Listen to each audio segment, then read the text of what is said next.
दोस्तों ये बच्चे कल निकले थे तो आज इनको मैं पहली खुराक दे रहा हूँ। आहिस्ता आहिस्ता मादा इनको खिला रही है। और आप मादा की टांगों की तरफ देखें, पंजों की तरफ देखें, ये कपड़ा बंधा हुआ है। दोनों जो पंजे हैं इसके लपेटे हुए हैं।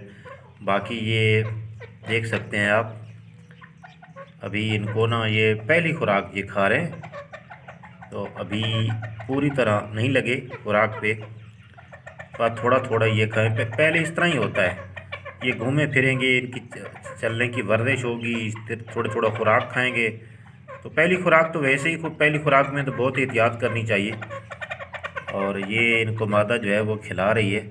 अच्छा, आपने तीतर के बच्चों को पहली उस खुराक पे लगाना है जो आपके पास आसानी से अवेलेबल हो। मसलन मेरे पास दीमक होती है और मैं दीमक पे ही लगाता हूँ, आटे पे भी लगाता हूँ। और उसके बाद 11 नंबर फीड जो बारीक बारीक बनाई हुई होती है मैंने, बड़े बच्चों के लिए थोड़ी बड़ी, छोटों के लिए छोटी, तो मैं उस पे भी लगा लेता हूँ। तो ये अभी तो आज तो इनको मैं दीमक डाल रहा हूँ, थोड़ा ये खाने के आदी, क्योंकि दीमक पे बच्चे बहुत जल्दी लग जाते हैं। तो ये जब खुराक खाने के आदी हो जाएंगे, इनको पता चल जाएगा कि ये इस तरह खुराक खाई जाती है, या ट्रेन हो जाएंगे, तो उसके बाद जो है फिर मैं इनको दूसरी खुराकें जैसे आटा है और उसके बाद जो है फीड है उस पे लगाऊंगा।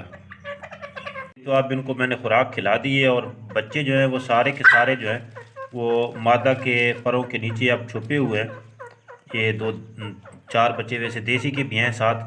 तो अच्छा, आपने ये बताना है कि इस मादा के पंजों पे मैंने कपड़ा क्यों लपेटा हुआ था, दोनों पंजों पे। इसका जवाब आपने ज़रूर कमेंट्स में बताना है।